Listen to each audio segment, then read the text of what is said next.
I'm Samantha Lee with your Brant.1 News Brief. The City of Brantford will look at selling Arrowdale Municipal Golf Course and use the proceeds from the sale to build much-needed affordable housing throughout the city.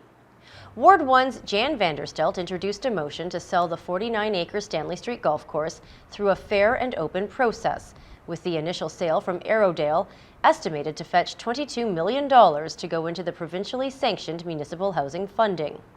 As well, the municipal property tax revenue generated from that property, estimated to be about $3 million a year, would also be transferred into a reserve fund to be used for affordable housing.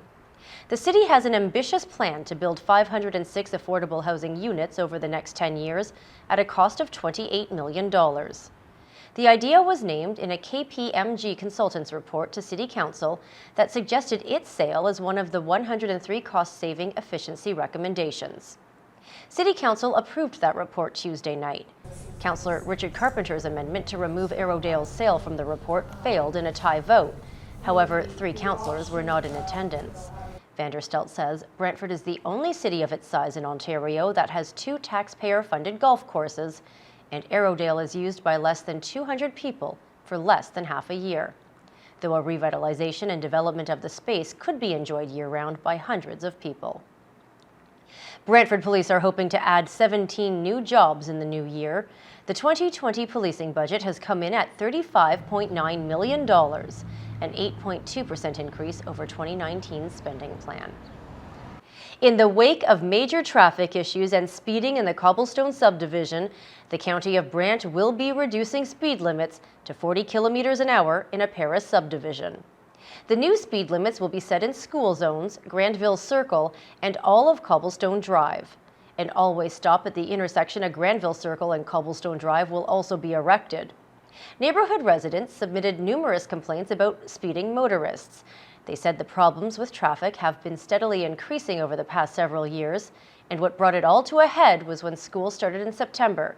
There was a combination of King Edward Street construction, the builder of Granville Inc. not opening up and paving Arlington Parkway so that the people from the new houses could get out of their development from there. A speed spy box that collected data in August and October showed speeds of up to 80 kilometers in the residential area during 8 a.m. to 11 a.m. and 3 p.m. to 6 p.m. in October. It also indicated that traffic tripled from August to October. Residents called for a reduction of speed on Cobblestone Drive and calming measures like speed humps, permanent speed radar signs, stop signs at problem intersections, and an increased OPP presence. County Council unanimously passed the resolution to reduce speed limits and install a 3-way stop sign. It also directed staff to report back on road engineering options to calm traffic in the area. That report's expected to be complete by March. Christmas bells are ringing, and for many it signals the start of the Salvation Army's only fundraising campaign. The organization's annual Christmas kettle drive kicked off during Jingle Bell Night in Paris Friday. Now volunteers are needed to stand at the kettles and help the Salvation Army help others.